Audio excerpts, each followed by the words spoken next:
It's about a couple that decides to adopt kids through the foster care system, and it is inspired by my life and my wife and I coming to a very similar decision to adopt kids from the foster care system.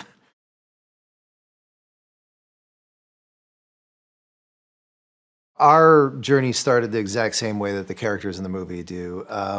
My wife and I were talking about whether or not we wanted to have kids, and we had been kind of having this conversation off and on for years. And then I said at one point, I just feel like I'm getting a little old to have kids. Like I don't want to be that old dad that can't throw the ball. And I said, as a joke, I said to my wife, well, why don't we just adopt a 5-year-old and then it'll be like I got started 5 years ago. And my wife said, I would really consider that. And I said, yeah, I was really just kidding. And it just somehow a conversation sprung up out of that. And we also did, I'm not proud of it, but we did have a conversation about how we adopted our dog and how that worked out well. And we ended up, visiting some websites like the characters do in the movie and getting a little bit hooked in there and just seeing the need and seeing the kids' faces and seeing what was kind of going on out there a little bit. And that led us to an orientation, just like in the movie. And the orientation led us into the classes and eventually into meeting our kids.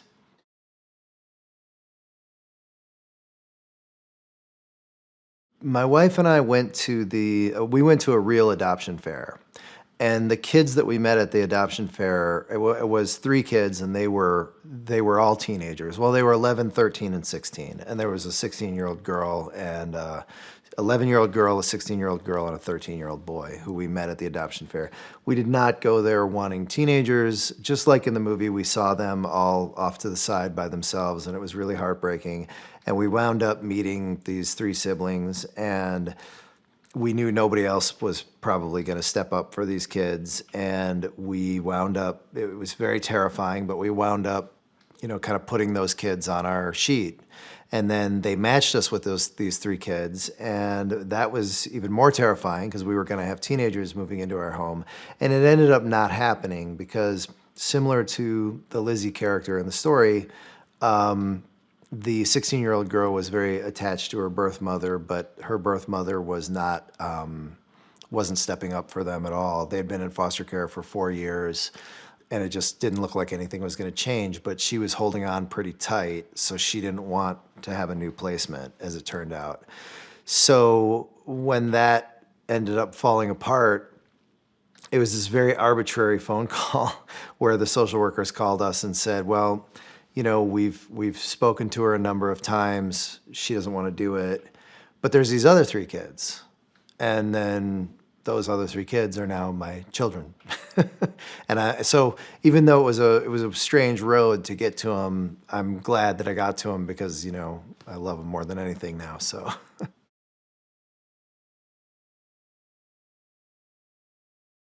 a lot of the things that happened were funny.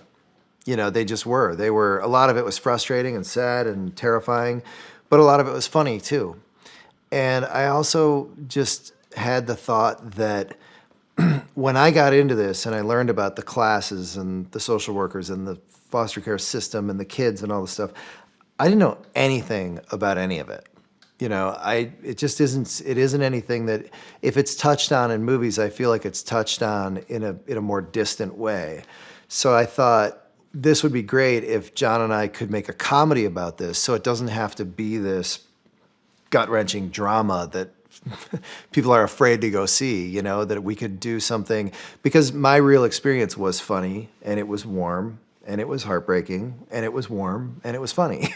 So I thought, we could make a movie that really captures all of that, and I think it would be a movie that people would want to go see, and then, obviously my hope is that the result of it is that more people are educated about how this stuff works. And more than anything, that maybe more people, when they're starting a family or when they're thinking about adding to their family, that they'll consider these kids, there's so many of them out there, and that possibly this little comedy could help to directly lead to kids finding families and homes.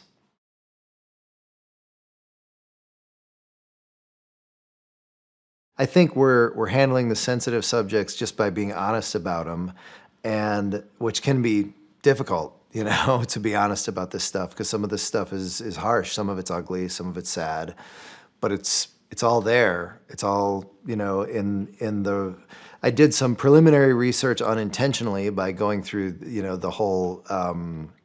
You know, foster classes and all of that myself with my wife, and we met people, we met kids, we met other families. We went to Care Group, which is that support group that's depicted in the movie, and we heard from those families. And so, you know, at the time that I was doing all that, I didn't realize that I wasn't doing it obviously for research of a script. But then when John and I, years later, when John and I decided to write this story, then I went back and started talking to my old social worker again, and met with more families and more kids, and you know, we just wanted to be as honest as we could about these situations that people find themselves in.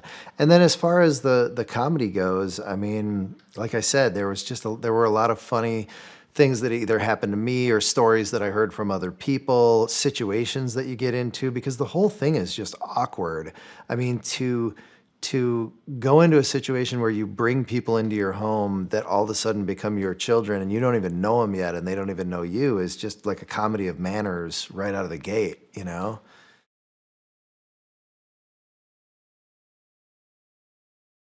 At first, I think the first couple drafts, I was picturing my family, but then as we started to incorporate more, you know, stories from other people, stories from the social workers, as we started to make it more of an amalgamation of different, you know, of different people's experiences, then the characters just became more of characters that were, you know, more inspired by my family, but not really my family anymore.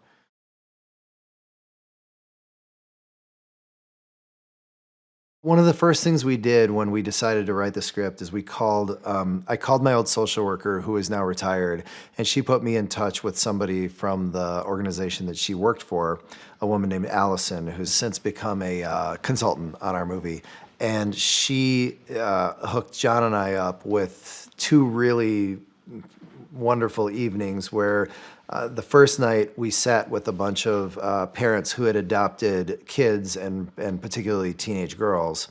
And then the next night we sat with those girls, some of whom are still teenagers, some of whom were older. And that night we had already had a rough draft, and we knew who we wanted Lizzie roughly to be. And when we met all these girls, Maraide really stood out because she reminded us in some ways of Lizzie. She was really smart. She was articulate. She was very together, and very honest with the way that she would tell her story. And so Maraide inspired a lot of things. First of all, we gave her our draft, and she gave us a bunch of great notes on the draft, and helped us to kind of dial it in and make it a little bit more honest, and in some cases brutally honest. And Maraide also provided some of the story that the young woman tells at the adoption orientation. Some of that is directly lifted from Maraide's real life. So she was a huge help, and throughout the whole process, we were calling her, and I was, you know, sending her drafts and bouncing things off of her and just trying to get her take on things. And then when the movie finally got greenlit and we were going to get it made, I called her. It was actually one of the most fun phone calls I had, to be able to call Maraide and tell her that I wanted her to come to Atlanta and be a part of all this. She was pretty excited.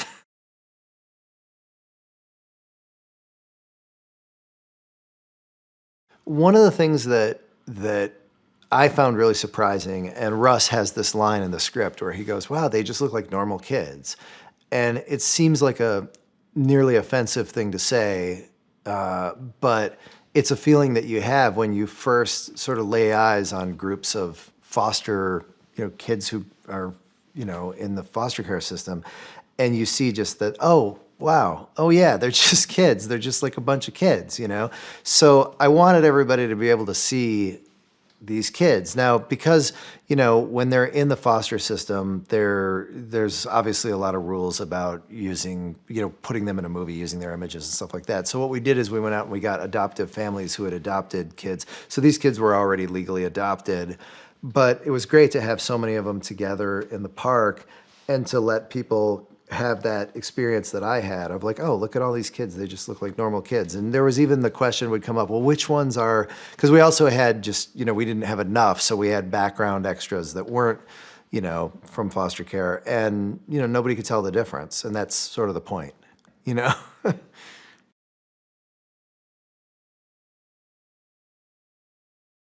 Well, I always had Mark in mind because, he's playing me. And no, that's not true. No, I had Mark in mind because we had just done the two Daddy's Home movies with him. And I thought to see a guy like Mark who plays these like really stoic kind of badass action heroes and that kind of thing, to see him, and also a guy he's not at all afraid to have that gear and be a little, you know, I don't know, just he's not one of those actors that just wants to look cool all the time. He'll kind of go to all kinds of different places.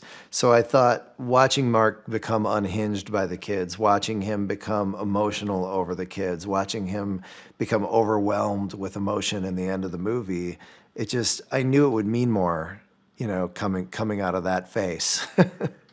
So I was always excited about that idea. I honestly wasn't sure if he would do it though, and because we hadn't talked about it or anything. And then when I finally kind of got the nerve to bring it up to him, and he just jumped on it, I couldn't have been more excited. And then once you have Mark Wahlberg interested in your movie, this thing that became that started as, okay, we've got a rough draft of a script and we've got, and all of a sudden Mark was involved. Then it became, oh, wow, this is happening. We got to figure out who our Ellie is, And Ellie was a bit of a tough decision as well, because the character was always written to be really fiery and really somebody who gets worked up like she does on Thanksgiving, and somebody who is very passionate and excited. And Rose she's like Mark in that way, where Rose can, I mean, it's a pretty rare thing that Mark does, where he can do these action movies and he can do suspense movies and he can do comedies and he can do drama. And, there aren't a lot of people out there that do that on either side. So we talked about Rose, that Rose was one of the few people that really does comedy well and really does drama well. And, she was insidious, it's like she does it all, So when that idea came up and then when she was interested, it all just kind of fell into place.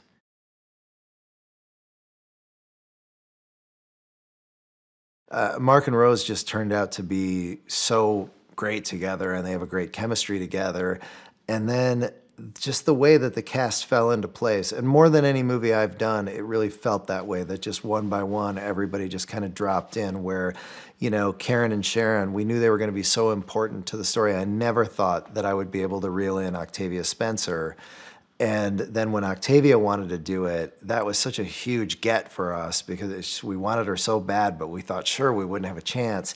And then it became this thing of, who do we pair with Octavia? Who would be the great yin to her yang, And we talked about a whole bunch of ideas. And then when Tig Notaro came up, that idea, and again, it felt like it was such a good idea that it just felt like, she's probably going to be on tour, she's going to be busy, and then it turned out she wanted to do it, and it just felt like piece by piece. And then people that, I'm not going to lie, I wasn't familiar with Eliza Schlesinger before she came in to read for us for October, and then I found out after that she's this huge stand-up with all these Netflix specials, and we didn't cast her for that reason. We didn't cast her because, weren't thinking, she's a big stand-up and she'll put eyes on the movie. She just came in and was funny as shit in the audition, and then we cast her, and then found out, bonus, she's got a following, you know.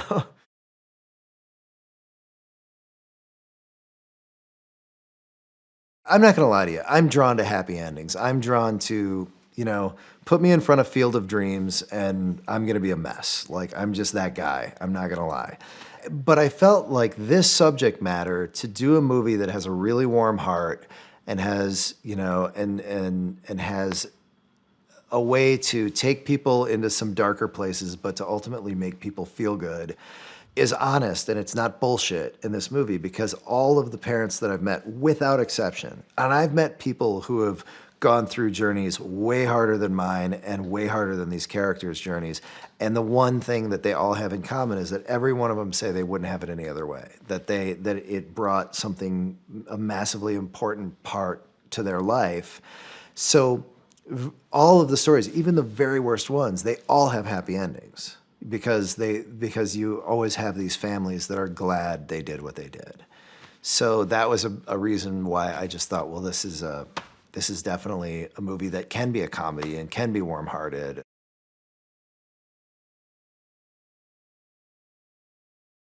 Sheila, our casting director, said, well, Isabella just did Transformers like a couple years ago with Mark, kind of even a similar thing where she played kind of this orphaned kid. And I said, well, that's not going to work. We can't do that, you know? Well, I know, but, you know, she's going to Skype in and we're just going to do a quick audition. And, you know, we said we would, and Mark said that we should look at her. And all right. And I just kind of thought, well, this is a waste of time because that's just weird. She just did a movie with him and what. So she runs through a couple of the scenes, and by the time she's done, we're all completely in tears, and we're like, okay, that'll work. And she got the part right away. We went from any actor that can take you from thinking this is a non-starter to thinking there's no other way to do this. She just killed it. So that was exciting, and she's been killing it all the way through the movie. Juliana, who plays Lita, came in and we had looked at a bunch of little kids, and it's really tough. She's 6, you know, to get a 6-year-old to do what you need him to do in a movie is difficult. So what you're looking for more than anything is you're just looking for kids that have a personality and who can listen and who can kind of pay attention, and you know that you can kind of work with them, because sometimes you put a 6-year-old in the room and they're just, you know, bouncing off the walls. So Juliana came in, and we could tell that she was pretty new to it, but she could listen, and she had some experience. She was adorable, and she really had a personality, and that was the main thing, that she just had such a huge personality on her. And then Gustavo, we had a different idea of who Juan was. Juan was going to be more keyed up, and he was going to be more like 8 or 9 years old. And Gustavo came in, and Gustavo was 12 years old, and he was so low key. And he was so sweet. There was just this kindness in his eyes. And he actually reminded me of my son Johnny a little bit. He just had this just sweetness that just poured out of him. And so we read him and we thought, well, he's not quite what we were looking for, but then we just kind of couldn't stop thinking about him. And we thought, well, why couldn't Juan be a little bit older and that there was something that I liked even better about him being a little bit older and yet the sweetest, you know, the one who is like the most vulnerable, you know, in the bunch. And then we wound up kind of retooling some of the scenes to fit him. And so glad that we met him, because he brought a lot to that character that we didn't have on the page and that we added later after meeting him.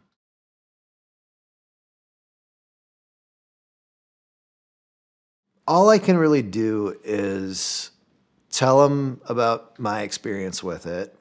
And I do this often, and people ask me often, and I just tell them about the great experience that I had with it, and that it wasn't easy, that there were, you know, the conversation that Pete and Ellie have in the movie where they're like, I hate them so much. That was me and my wife having that conversation.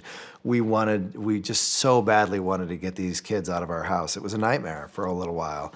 But when it changed, and when we all kind of figured it out and we settled in, it was the greatest part of my life, you know? So I guess, you know, it's something that I think a lot of people they don't consider, they don't think of it. There's a stigma where I think people feel like, you know, all these things are touched on in the movie as far as people feeling like, oh, these are the children of criminals or, you know, psychos or whatever the hell people think this is, when really they're just kids. And also that people tend to have this notion that, well, if we make our own kid, then that kid's going to be perfect, but we're sort of rolling the dice with these other kids. And it's like, dude, you're rolling the dice no matter what you do.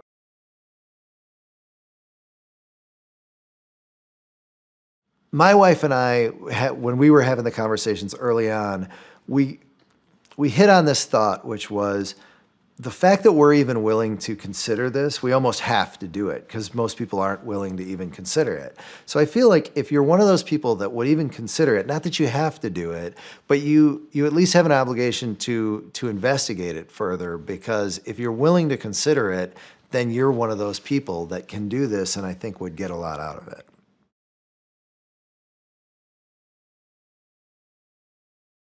I'm just hoping that it'll make people think about these kids that are out there, and like I said, when they're people who are starting families or adding to their families, that they'll just consider it, that they'll just look into it, that they'll just have a 5-minute conversation about it. And if at the end of the day that they go, no, we want to have our own kids, or we want to, do something else, great. But I think if more people would just have a 5-minute conversation about this, then more kids would wind up having families and homes. Hey guys, here's today's Daily Fact. Now, the film Dallas Buyers Club had such a small budget that only $250 was included for makeup.